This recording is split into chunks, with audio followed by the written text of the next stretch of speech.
Hey everybody, my name is John Daly. As promised, I'll be doing a Facebook Live session today on my Facebook page. Imagine that. So I might wait for a couple minutes for a few people to stream in. I don't know how many we'll have. I did get a few people that sent me questions earlier this week to answer, so we're gonna go ahead and try that. So anyway, my name is John Daly. I live in Greeley, Colorado. That's about an hour north of Denver. Hours north of a drive, anyway. Um, I've been a political writer since 2011. I've written for Bernie Goldberg's website all that time. I've also done some stuff for National Review, Pace Magazine. I did that for a while. That was a lot of fun. So I've been enjoying that. I'm also a novelist. I have written a series called the Sean Coleman Thriller series. There are currently 4 books in the series. My 5th one I'm working on right now, or trying to. A lot of distractions out there in the world, if you haven't noticed. But no, definitely having some fun with that. Um, and so, as I mentioned earlier this week, I had asked people to send me questions, and I actually got some. So, on this first inaugural Facebook Live event, I'm going to go ahead and start answering them. And if you want to ask me more as you come in, I'm having a little trouble seeing if people are actually coming in. I hope so. Um, if not, this video will be out there for a while, and you'll be able to check it out later. So, the first question came from a man named Ben. Who is Sean Coleman? That's a very good question, since he's the protagonist of my books. Sean is this guy who lives in a small rural town in Colorado called Winston. It's a fictional town. But he's a security guard there. He's also kind of the local screw-up. A little bit of a drunk, a little bit of a jerk. Not everybody in the town likes him. He has sort of a rough past. But ultimately, the story begins with the first book, From a Dead Sleep, where Sean is about as low as he can get, literally waking up in his own vomit at the bottom of a hill. He tried to leave the bar, a bar he was at the night before, very drunk, and kind of fell and knocked himself silly, and the action sort of picks up as he's waking up the next morning outside of a river up in the mountains. So, yeah, but he does, the story, the whole series ultimately is about redemption. It's sort of a thing I believe in a lot. I believe in redemption. I have always admired people that are able to come back from some very rough circumstances in their lives and better themselves, and that's really what the series is about. It shows that one man sort of can get his life back if he tries really hard, and that's something I've always sort of admired in people. The next question is from Max. How did you come up with the name Sean Coleman? That's an interesting question. I actually ran into a guy at a recent book signing whose name was Sean Coleman. He had seen his name show up. Hi, Terry. How's it going? Glad to see you. But he showed up, and he had that question as well. He was curious why his book had my character had the same name as his. So the real answer is there's not a whole lot of a story behind the name Sean. I did want a one-syllable name, something sort of direct, sort of like Sean was, and it's something a name I knew I would use many times throughout the series, so I wanted to just to kind of make it an easy one.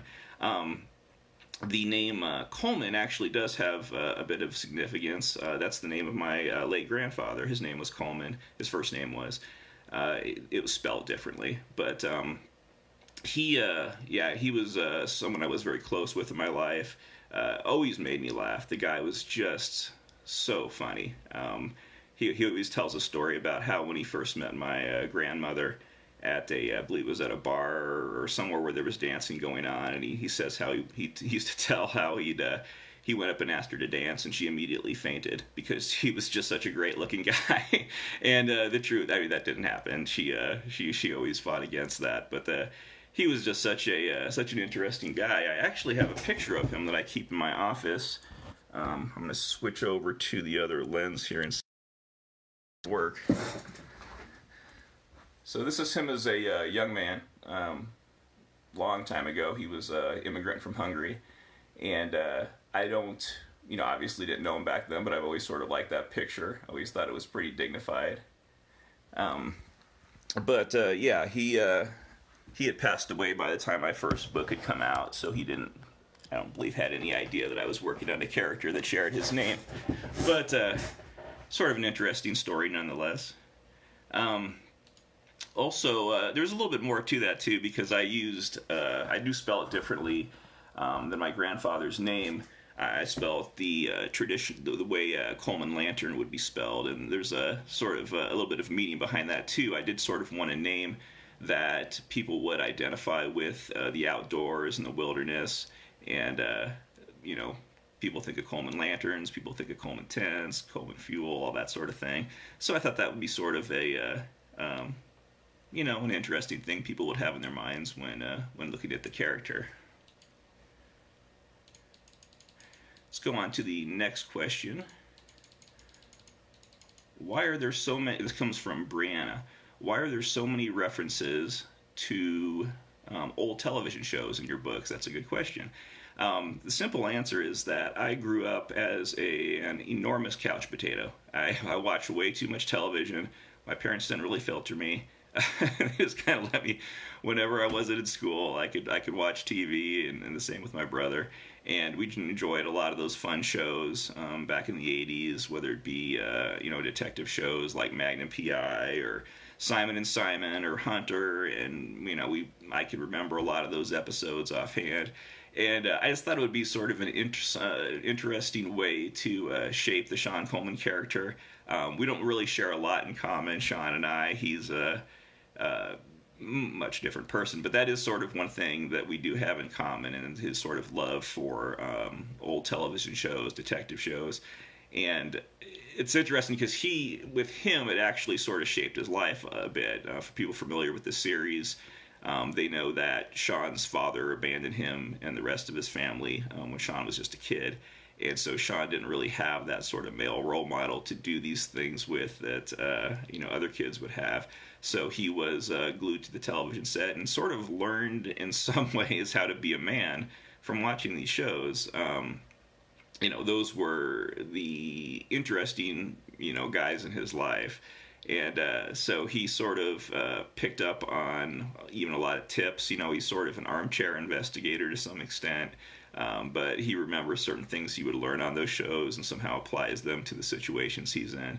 So it's a lot of fun. I hear from a number of people that they just enjoy those old shows because they a lot of them haven't thought about those series in a while. So it's kind of neat to sort of revisit those, and people get a kick out of it. My next question. Which book, this comes from William, which book of yours is your favorite? That's a very hard one to answer. You kind of do, and it sounds kind of silly, but you do kind of look at your books like they're your children almost. So it's hard to choose one, but I mean they all kind of share an attachment with me in some way. For example, like the first book, From a Dead Sleep, that was one the first book you write is always going to be the hardest book. And it took me a long time. I was working full-time as a software developer while I was writing that, and so I would just try to kind of fit it in whenever I could have time. But that literally, I think it took me about 6 years to write that book, and it was a lot of it had to do with me wanting to perfect it while I was writing it, which is a really bad idea, folks. You really should kind of keep in mind that this is a first draft, and then go back and make it better later. But yeah, it's all sort of a learning experience. But that's the first book, From a Dead Sleep. That's where I got a chance to really dig deep into the characters and develop them well. I do that in the other books too, but not as deeply. In the first book in the series is always where you're introducing somebody to what you're doing, and yeah, you really kind of dive into the background. So that sort of has sort of a closeness with me. The second book I really enjoyed, Blood Trade. That was, I think a lot of it had to do with it was the only book that was in the wintertime, the Colorado wintertime. So the uh, the weather itself became a big part of the story, and as someone who grew up here in Colorado, spent a lot of time outdoors. So in the cold, and whether it was with the Boy Scouts when I was younger, whether it was with friends when I was older. But yeah, so it's there's a ruggedness about it, and it's having grew up here and experienced all that. It's helpful when writing the book, so you can really kind of describe it in a way that makes sense and in a way that's authentic. So. I really enjoyed that one. Broken Slate was the third book I had. That was actually the one that's actually won a few awards, which was good to see. The first two didn't, but they, I got lots of great feedback from readers, lots of great reviews from blogs, from readers as well. But Broken Slate was the one that sort of got acknowledged on a little bit higher level, and I'm not really sure why. I feel like it revisited some pretty personal stuff with Sean, and perhaps that's why people sort of came to it a little bit easier and enjoyed it. But it was I was very, very excited to get that recognition.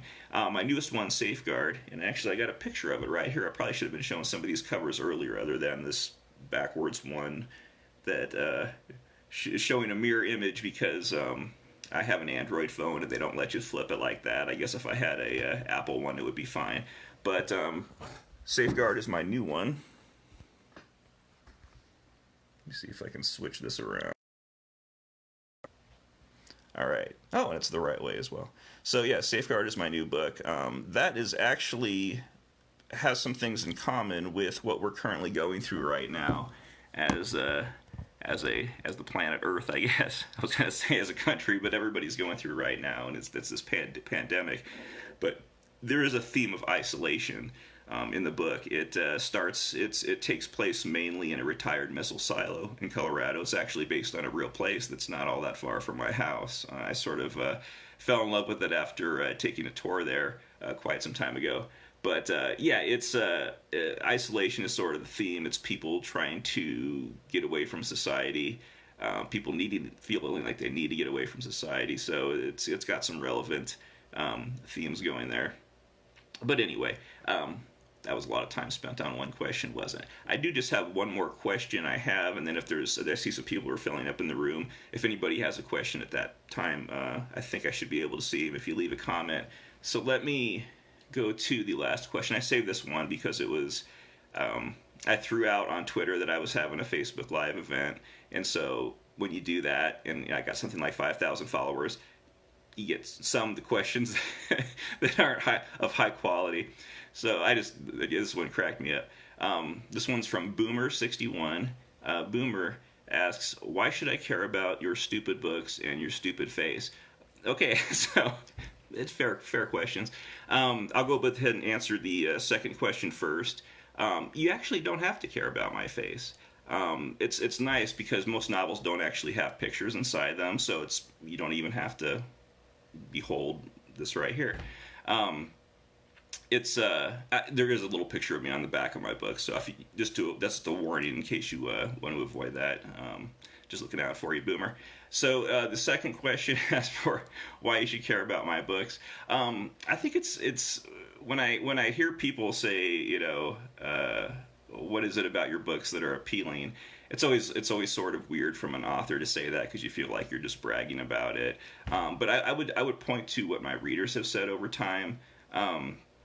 The one phrase I hear over and over again from whether it's in reviews, whether it's from emails I get, is "I couldn't put it down." And that's what I love hearing about my books. People, they get started and a lot of them finish it in 2 days. They feel with each chapter that they're pulled deeper into these multi-layered stories. And so I think that's, from an author, you just love to hear that, that people are drawn to. And I hear a lot of good things about the characters, too. People find them relatable. I do introduce a number of strange characters throughout the Sean Coleman series. It's almost become sort of a challenge when I'm writing a new book to put out something even sillier, create a new character that's even zanier, but still somewhat relatable, that people can look at and say, oh, okay, I used to know someone who's kind of like that. I can kind of understand someone acting in this weird way. But yeah, it's the testimonials I'll hear from readers. That's I always enjoy that. It's if I'm making people happy, I'm happy. So that's great. So Julie came in a little bit late actually, but she asked, where did the name Sean Coleman come from? I actually did. That was one of the first questions I did answer. I'll just review it real quick because I know some people came in late. Sean, there's no real story behind. Coleman was actually the name of my late my late grandfather. His name was Coleman. It was spelled differently, so that's sort of a tribute to him to some extent. Plus the Coleman name, people sort of identify that with the outdoors and the wilderness anyway, because of the branding and that sort of thing. So I'll see if there's any more questions coming in. If anybody has them, just type them into that little chat field, and I'd be happy to take a stab at them. The nice thing about this is, though, I might try the next one sort of in at a later time of day because more people will be actually able to engage. But this will be online for a while. People can sort of look at it later. I did get one from Jacob Perry. I'm a few minutes late, so maybe you mentioned this. But how much outlining do you do? And do you have a process for that? That is actually a really good question. And it's a question I get a lot from other writers, sort of people that don't necessarily have books. When I do book signings, I get people that'll come up to me and ask me that question. And the answer is I don't do a lot of outlining, actually. I usually have a pretty good sense of the beginning of the book and where I want the characters to end up later on. But I don't do a whole lot. Now and then I'll scribble out, well, this character needs to be here at this time. Most of the outlining I do is actually related to timelines, where, I want to make sure that I take a multiple character approach where I'm in different chapters, I'm following a different character, and sometimes they sort of intertwine together. Sometimes this character has to have done this before this character does that.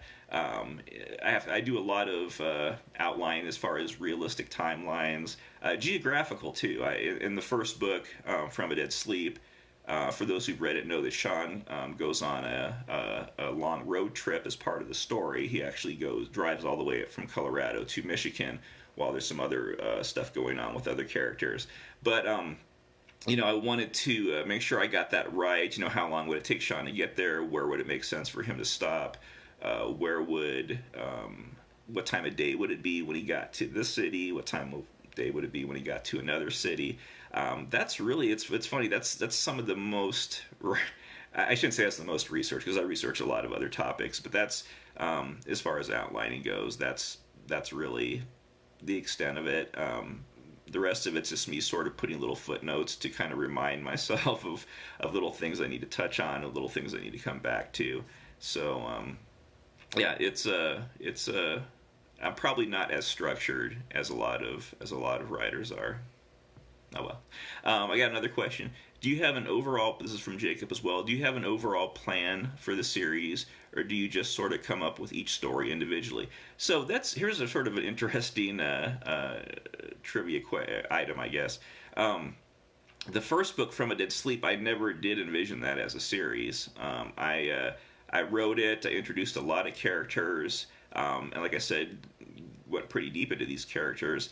And I think because of that, readers sort of assumed it was going to be a series, even though I hadn't thought of it that way.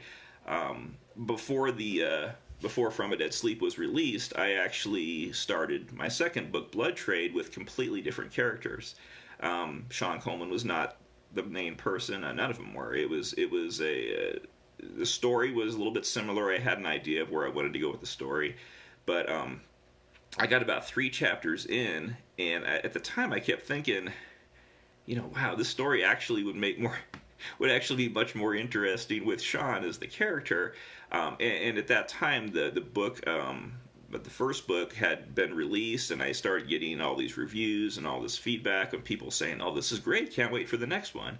And I'm thinking, Really, and then people say, I want to see what happens with this character, what happens down the line with this other character, and it kind of the combination of the two kind of nudged me in that direction. So I actually went back and rewrote the first three or so chapters of that book to use Sean Coleman. And as soon as I started doing that, it felt so natural. It felt so much better. And I'm thinking, man, I really should have started it off this way. So I'm glad I did, and people are sort of hooked on the characters now. As far as where I want to take the series in the future, it's I feel like there's a few different ways to look at that. The first three books. The third book, and I won't give away anything, but it sort of ended with some seeds that I'd planted as far back as the early chapters of the very first book. I had some ideas at that time that had to do with going into Sean's past some more and kind of bringing some ghosts forward. Not real ghosts, just metaphorical. Although I might do a paranormal book in the future, who knows? But I had some ideas at that time that I'd kind of shelved because it didn't really have a lot to do with the plot of that story, and the book was getting long enough anyway. So I figured, you know what? At some point, I'll come back to this. I planted these seeds. I didn't think that at the time, but I was kind of all over the place. But I was actually prepared to drop the idea I had, being that the book was long enough as it was. But I'm glad I was able to come back to it and sort of explore. The third book, Broken Slate, has a lot to do with Sean's father, who I mentioned earlier, who left him when he was a kid, and he never had any idea of what happened to his father or the family. He just kind of fell off the face of the earth. And the third one, kind of a series of events leads him to actually discovering what happened to his father. So that was an interesting way to go. The fourth book, the most recent one, Safeguard, isn't really tied that closely into the previous books. With some family resolution from the third one, it kind of went in a different direction, where it was actually more of an action book, I would say, probably than the others. A little bit shorter than the others. A little bit quicker paced. Like I said, it had sort of that isolation element to it that was sort of the driving theme behind the whole book. It wasn't so much Sean's deep down innards. So yeah, it was different. So the fifth one right now, I'm several chapters into it. I've been trying to work on it. Lots of stuff going on, as we all know. But at least when you're stuck at home, you can actually work on this stuff. You don't have as many excuses as why you can't work on it. But I really enjoy where it's coming along now. This upcoming book, for the first time, really incorporates some storylines from a couple of the previous books into it. I tried to sort of stay away from that in the previous books. I wanted to make them all kind of standalones, but have these characters that you have, and only sort of some loose tiebacks between them. But this one actually has some sort of more significant tiebacks, specifically to the first book. I planted a lot of things that I could have come back to earlier and decided not to, just with some bit characters mentioned and some side stories, and that's kind of sort of come back into play with the next book. The challenge in that case is working it so you're not confusing new readers that come in. So I think I'm pretty conscious about putting in the right amount of background information as I describe some certain people from the past, that sort of thing. If anybody else has any questions, please go ahead and write them in the chat. I see Matt Reddick is here. Matt's an old friend I used to work with. Really funny guy. I think he might have the coronavirus, though. He went to Vegas at a weird time, and he's been back, and he's had some issues. I'm hoping he's okay. Tia Meyer, how much time do you spend writing in a typical day? Very good question. It kind of varies depending on what I have going on. In addition to writing, I also work for my publisher BQB, so I do some stuff for them. I write for Bernie Goldberg's website. I actually do a lot of management of his website too. So I got a lot of different things. I don't have a real strict order of which I tackle these things. But I try to get in at least 3 hours a day of writing, usually more. Usually in the morning, because that's when my brain is a bit fresher. The creative juices are flowing a little bit better at that time. So I'd say about 3 hours a day, somewhere in there, probably a little bit more realistically, and then I work on my other stuff. So that keeps me busy. Jacob Perry again. Would you say you are plot driven or character driven? These are some great questions you're giving me. I would say the first books for sure, maybe even the first three were, I would say, character driven. I really sort of have respect for writers and that can really get you interested in a character and get you to care about that character. So I've always tried to incorporate that. So I think it's so important to make the readers care, because I mean there are some novels I've read where the protagonist is just some smooth talking, confident, handsome guy that gets all the ladies, that sort of thing. But it's hard to really I maybe just for me because I'm not that guy, but it's hard to identify with those types of characters. So I always want to try to make these characters as real as I can, while also at times making them sort of quirky and interesting and do some weird things that maybe aren't what a normal person would do. I'd say my last book, my most recent book, Safeguard, was, I would say, more plot driven.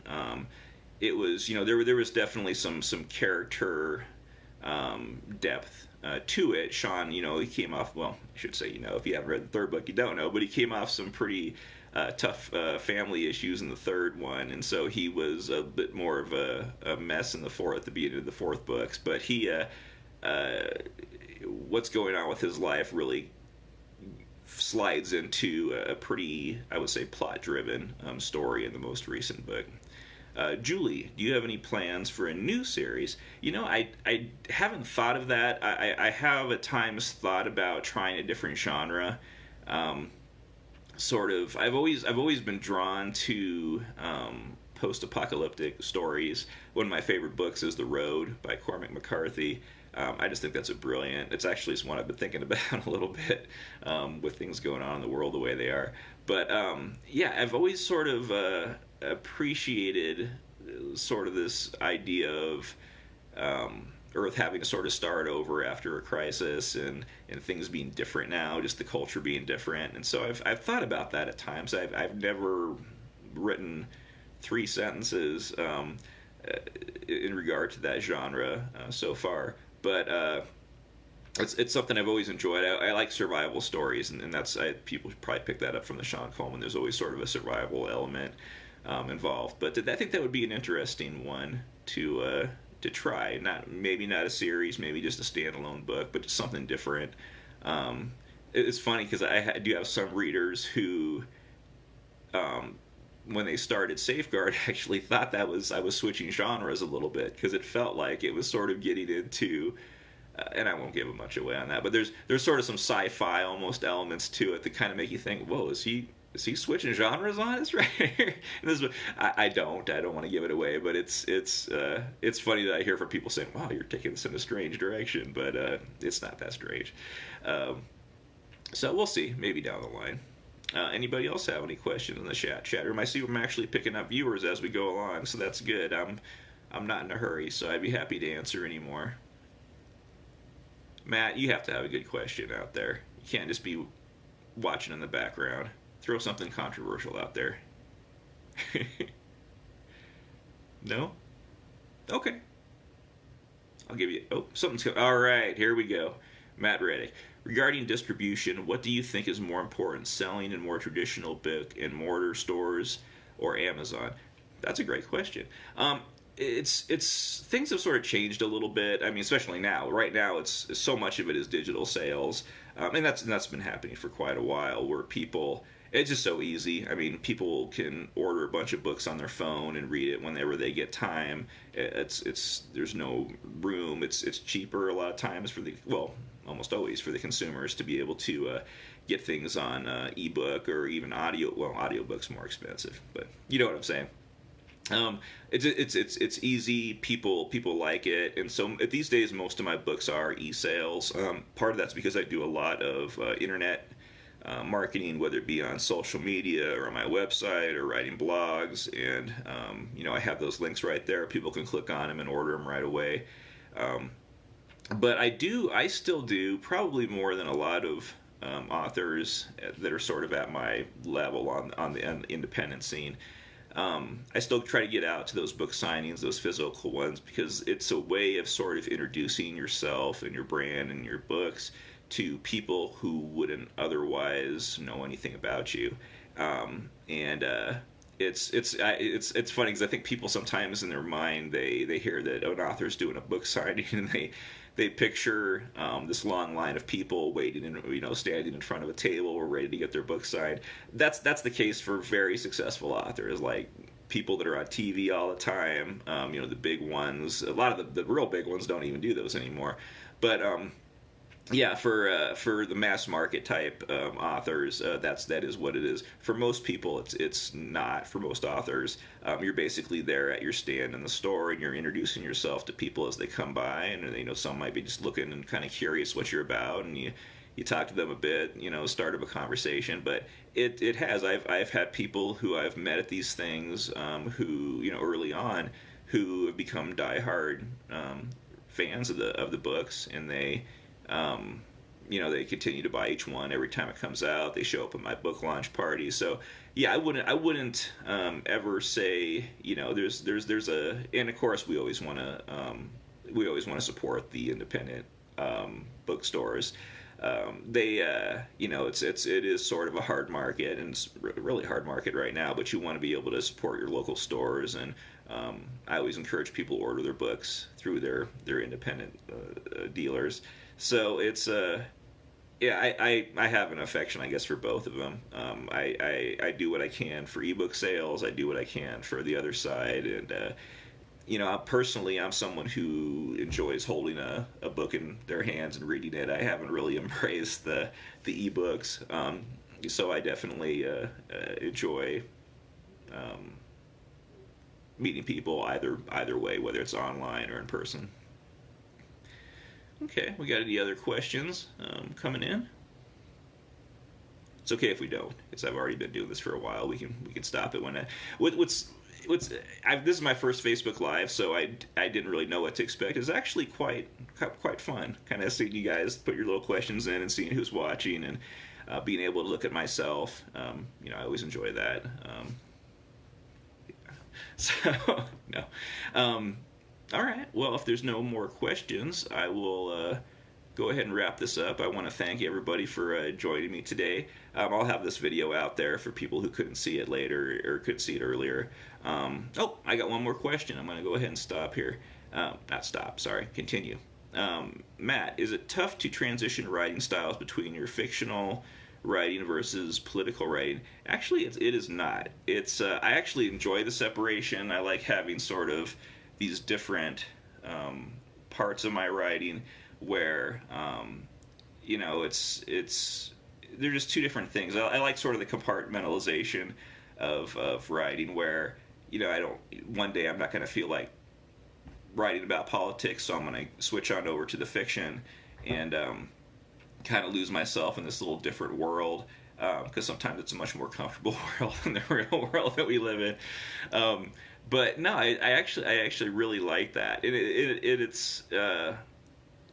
It's at the same time it makes certain things harder when you're writing fiction, because my fiction, my novels, they aren't political at all. I think a couple of my books make a one-liner political joke about somebody. I make a crack about Al Gore in the first one, but beyond that, there's none there.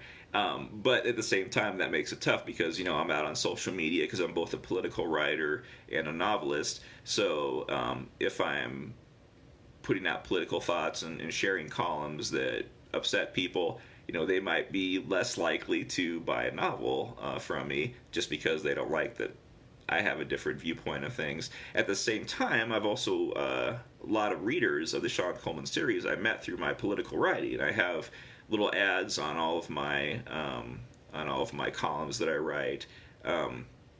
So people find it that way. They kind of like the political writing, so they say, let's check out this guy's novel. I actually have more probably turnover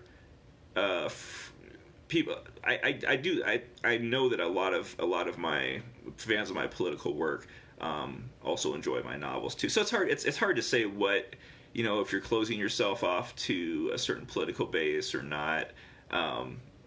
If you it's hard to say. The traditional advice is you really, if you're not writing politically, don't be political. What makes that complicated is I was a political writer before I ever was a novelist, so there is a bit of a juggling act. It's helped me somewhat, hurt me somewhat. I don't know what has outweighed what. All right, so Mark Adara. Oh yes, Mark. Have you thought of doing a political book? That's a good question. I don't. Not seriously. As people know, I write for Bernie Goldberg's website, and he's had several bestsellers where he wrote about the media bias for the mainstream media. His book back in I believe it was 2001, I think it was when Bias came out, was just, a #1 bestseller, just a brilliant expose on the leanings of the mainstream media. And I thought that was such a good book, and his other ones were as well. But I thought that was such an important thing too, because it was something that people sort of noticed. The media's political leanings, they kind of noticed sort of in an abstract level, where but there was not a whole lot of there weren't any insiders coming out of that industry and saying, yeah, you guys are right, we do sort of live in a bubble. And see Bernie Goldberg do that was interesting. And so along those lines, I don't think I would write any sort of political, ideological type book, but I could see sort of taking on some certain things like the media. What's interesting now is for people that have written or who have read my political columns, they know that it's not. I see the bias out of control on both sides of the aisle now, and it's a few years ago. I don't think I understood that there was the two different sides of the coin, but it's just so over the top now. It's just, I won't get into it. I wanted to kind of keep this more to the fiction stuff, but people who know me through my political writing know that stuff that kind of drives me nuts right now. But yeah, it's not a priority. I haven't laid out any opening chapters to any sort of political book. It's more of one of those situations where you think to yourself for a second, yeah, maybe I'll do that one of these days, but that's about as far as I've gotten. Logan, how's it going? Your books are great. Keep on keeping on. Thank you, sir. Logan, I actually know Logan. Logan lived on my block a few years ago, and we got to know each other through politics, I think, actually. So, but he's down south now, so I miss him. Thanks for showing up, Logan. What else we got going on? Any other questions that anybody has? I don't want to cut anybody off if they were waiting for me to stop talking for a few seconds to be able to type something. I'm just gonna stare. No, I think we're good. Well, I actually really enjoy this. This was sort of a good trial run to get out there, and thanks Logan, to get out there and sort of do this. It's was much more comfortable than I thought it would be. I tend to freeze up a little bit on TV sometimes. Not too bad, but I get more comfortable with this as it goes on. Part of being an author is sort of becoming comfortable with your brand. It sounds kind of funny. Presenting myself as having a brand, but to some extent I do. Matt Reddick says, in these uncertain times, it gives me great comfort that there may be a Sean Coleman out there keeping us all safer. Matt, I'm so glad I could make you feel safe. that's what I live for. So no, I'm glad y'all showed up, and just doing this and how much I'm enjoying it. We're definitely going to have some more. I may have some ones that are later in the day. It's kind of a weird time now, even though a lot of people are at home because of the health crisis. A lot of people are still working from home, so this probably wasn't the best time to start one. But you know what? I'm going to have it out there. People can come back and look at it later, and but yeah, I really enjoyed this. I'm just going to end with a little bit of marketing for my new book again. I'm just going to zoom in a little close. This actually, this picture was taken from from a photographer friend of mine. We actually ended up using that. The publisher ended up using that for the book. This is the actual missile silo that the book is based on. I reference it by name too, but yeah, it's an interesting place. I really wanted to, let me see if I can switch this back now. Yeah, so it's out in sort of Western Greeley, and it was my dream was to actually have my book launch party at this place, because I thought, man, that would be a great idea to have this book launch for this story about the missile silo at the place where it actually takes place. But they cut back way on their hours, and I would have to basically do it the same time of day that I'm doing this right now, and so nobody would be able at that time to have gotten off work and come. So that's okay. But yeah, I want to thank everybody for turning out today. I'll definitely do one of these probably in the near future. I'm actually working right now. One of my jobs is with my publisher, and we're trying the Facebook Live stuff with some of the other authors. So this was sort of a good test run, and I see some of my fellow authors are actually in the room right now, so they're kind of getting an idea of how this would work. So that's great, because it's not so hard. You just push a button, no big deal. All right. Well, I want to thank everybody for showing up. Sean Coleman Thriller series are out there. You can get them anywhere on Amazon, Barnes & Noble, Nook, Kobo, Google Play, all that stuff. So thanks a lot for everybody showing up. Hope you all have a good day. Stay safe right now. Great work. Keep it up, man. Thanks, Matt. I need you as my advisor here, my psychological pump man, my Billy Blaze, whatever that is. But anyway, I'll let y'all go. Thank you very much. Have a great day, and take care of yourselves.